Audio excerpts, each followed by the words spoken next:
artists, today we're going to be making a picture of a close-up pumpkin looking from the top. Sometimes in art we call this a bird's eye perspective because it's kind of like you're a bird flying above and looking down at the object below. In this case, we're going to use a pumpkin. We're going to use some oil pastels. Yes, they're messy, but boy, do they blend colors nice. So we're gonna work on blending colors. So get some paper, oil pastels, and let's get started. Okay, so you can see one here I finished, and first before you get the oil pastels, you're actually going to need your pencil. And remember to lightly sketch so that you can change your idea if you need to, and also you won't wear out your hand quite as quickly. So what you're going to do is start off with a stem, so choose a place kind of near the middle, and we're going to draw a curved triangle. And if yours is a little different than mine, that's okay, just as long as it's kind of bending a little off to one side. Now from the bottom part of this triangle, we're going to draw some spikes that also look a little bit like triangles. They kind of point out away from the middle. And you might have 4, you might have 5. They don't even have to all be the same side. If you feel like you need one more, go ahead and add it. You might want to add a few texture lines, but it's completely okay if you want to just leave that out for now. Now, pumpkins have ridges in them, which means they have grooves. And because of that, we're going to be able to show that with some curved lines. Pumpkins are not flat, so we're going to curve out and away from the center in the back. Just gonna curve the same. Just kind of don't draw through that pumpkin stem. Then we are going to write our name before we go any further. And also, please write your code. Okay, so now that you have the sketch finished, what you're going to need are the oil pastels. And I like to start with just a brown oil pastel to start. Now, if you have paper on the outside, you can kind of keep your fingers cleaner a little longer. But I will tell you, oil pastels will get your fingers dirty. So do not wipe your fingers or your hands on your clothes, and try not to touch the table. Because of this, I also have a scrap paper to protect my work surface. I don't want to wash the table afterwards, so I'm going to try to keep all oil pastels and my fingers and my paper on here so that I don't have to wash later. Now, what you're going to do is just take your brown and you're going to trace over. Now, you'll notice right away that the line is thicker, and that is okay. We're going to make it nice and dark. When you're using oil pastels, don't be afraid to push a little firm so the color shows up nice and bright. Be careful, you might find when you do this that the oil pastel sometimes breaks. Now, if that happens, it's not the end of the world.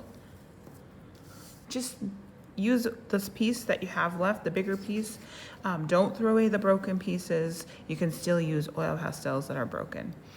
All right, so I think I'm even gonna go over these little lines that I put in there for the texture. We're gonna use for the rest of our pumpkin are warm colors. So we're going to be using red, orange, and yellow. And we're gonna start with the darkest, okay, so what I've started doing now is after I've done the brown, I am taking the red oil pastel and I'm coloring on top of the brown and right next to the brown. Now, not a lot, just a little bit. So I'm gonna just do one part of my pumpkin and then I'll work all the way around. Some people like to do all the red and then do all the orange, but I'm gonna do it this way. So I'm gonna use orange next. That's the next darkest color. And what I'm gonna do is I'm gonna take the orange and I am going to color on top of that red so it blends those two colors together. It allows the colors to mix. Notice when I'm coloring in that curved motion so that it stays curved like the pumpkin. And if your colors are not blending very well, you can always take a little more red, color on top, and then take your orange again. Now, one thing I like to do is color just a little bit of orange by itself. And I sometimes do it really softly, just a little bit, because my next color is going to be yellow. And when you get the yellow, you are going to color on top of that orange, and then you are going to color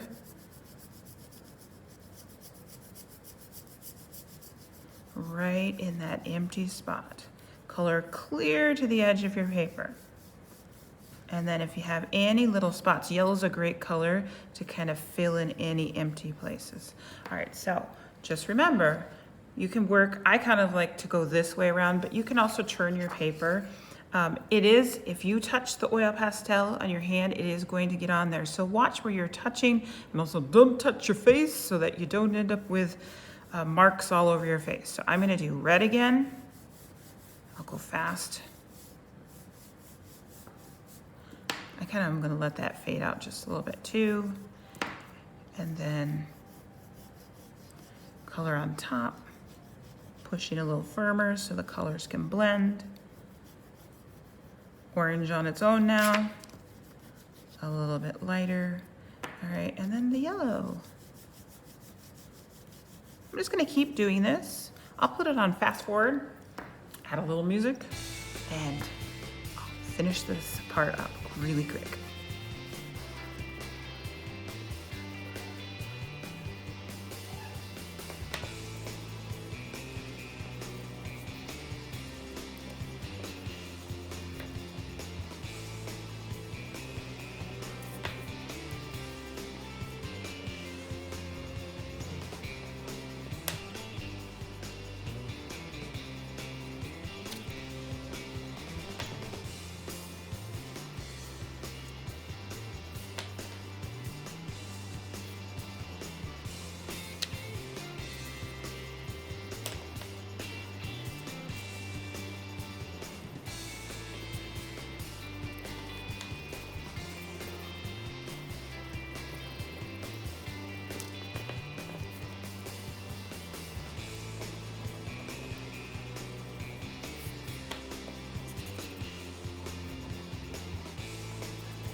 All right, I'm just going back here and filling in any little spots that I may have missed with my yellow. Okay, so you may also notice that there's like little crumbs left over from the oil pastel. It's best to just kind of tap that off onto your scrap paper rather than wiping it because it will get all over your hands. All right, I just finished that. I'm pretty happy. Now just for the stem. So I've already traced that in brown. Now I'm gonna take the dark green. I'm gonna go over those lines just for the stem. And if you get a little bit past it, it's really okay. We want a little bit of the dark green. You can go on these lines here too. Now I'm just gonna take the light green and color over it and let those colors blend and mix. And I'm done. That's my pumpkin. And you wanna color the whole thing. Make sure you keep things on the scrap paper so they don't end up, if you drop an oil pastel, pick it up right away. Get those getting stepped on the floor, make a big mess. So I hope you've had fun with this one. I know I have, even though it was a bit of a mess. So now you've finished making your pumpkin and it's time to pick up. Make sure all those oil pastels are back in the cup and the cups are put away. Double check the floor because if an oil pastel gets stepped on, it makes an awful mess. Please make sure your name and code is on the back of your pumpkin paper before you turn it in. Your scrap paper should be put away in a nice neat pile and the pencils should go back in the pencil box. All right, I can't wait to see what you've made.